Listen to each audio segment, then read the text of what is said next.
In a small courtroom in Providence, a weary father once stood before a judge, his voice trembling as he explained why he had failed to pay a ticket. Most judges would have seen only the violation, but this man leaned forward, his eyes filled with kindness, and asked, "Tell me your story." That single question turned a cold courtroom into a place of warmth, and transformed what could have been just another judgment into a moment of humanity. This was the mark of Frank Caprio, the judge who believed that justice without compassion was meaningless, and who became known to the world as the kindest judge alive. Frank Caprio was born on November 24, 1936, in the working-class neighborhood of Federal Hill in Providence, Rhode Island. His parents were Italian immigrants. His father, Antonio, was a fruit peddler who sold produce from a horse-drawn wagon, and his mother, Philomena, held the family together with quiet strength. Frank grew up poor, working as a shoe shiner, a dishwasher, and a grocery carrier just to help the family survive. He never had privilege, but what he did have were values, humility, respect for others, and a deep conviction that every person deserves to be treated with dignity. These values would later shape the man who became not only a judge, but also a symbol of compassion.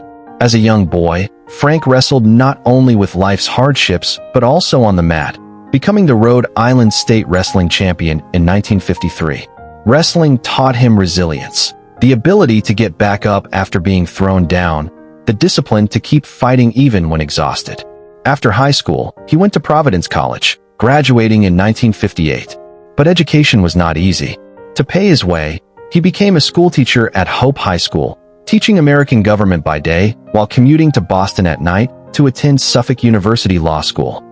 Imagine the fatigue, teaching all day, traveling, reading law books into the late night hours, and waking up the next morning to start over again.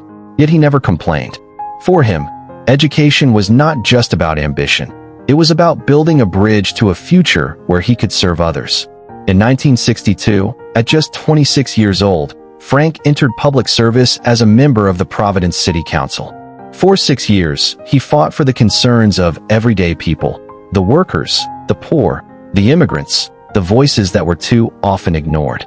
Later, he would become chairman of the Rhode Island Board of Governors for Higher Education, where he worked to give opportunities to young people like himself who came from humble beginnings.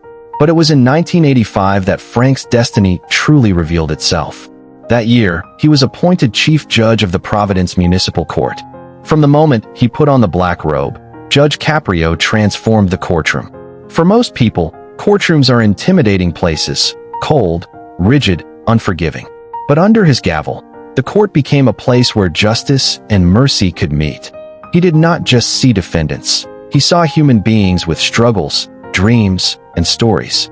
If a struggling mother could not pay a fine, he listened to her story before rendering judgment. If a man explained that he had broken a traffic law while rushing his sick child to the hospital, Judge Caprio looked beyond the violation to the humanity behind it. He was firm when necessary, but he never lost sight of compassion. His philosophy was simple yet revolutionary. The law must serve people, not crush them.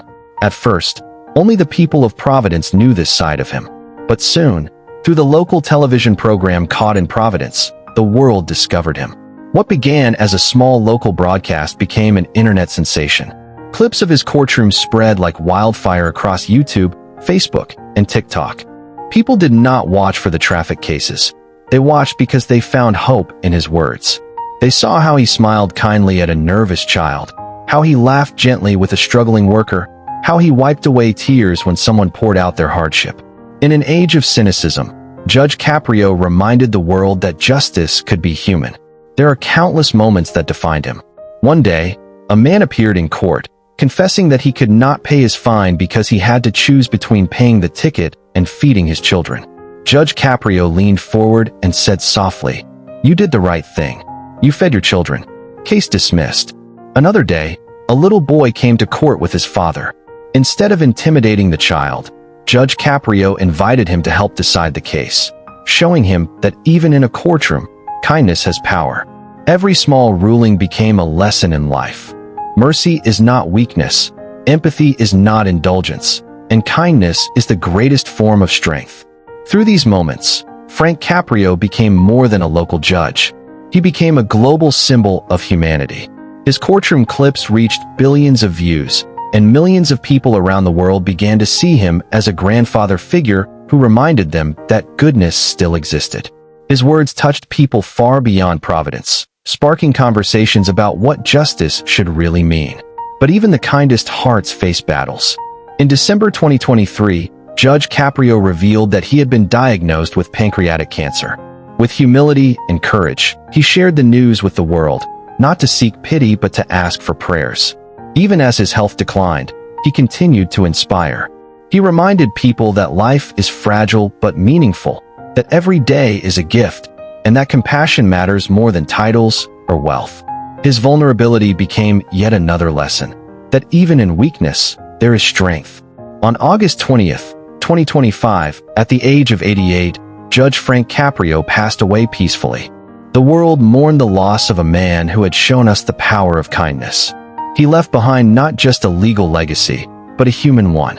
His life proved that the true measure of justice is not in how strictly we enforce the law, but in how deeply we understand the people it is meant to serve. Frank Caprio's story is a reminder to us all. You do not need to be a judge to live like him. You do not need a robe, a gavel, or a courtroom. What you need is a listening ear, a kind word, a compassionate heart. In every interaction, whether with a stranger, a friend, or a family member, you have the power to choose judgment or to choose understanding. Judge Caprio showed us which choice leads to healing. So let us remember him not with sadness, but with action. Let us pause before condemning, listen before reacting, and choose empathy even when it is easier to be indifferent. Because the truth that Judge Frank Caprio taught us is this: the world doesn't need more judgment, it needs more understanding. And if a humble boy from Providence could rise to inspire billions with nothing but his heart, then so can we. His gavel has fallen silent, but the echo of his compassion will ring forever in the hearts of all who believe that kindness is the highest form of justice.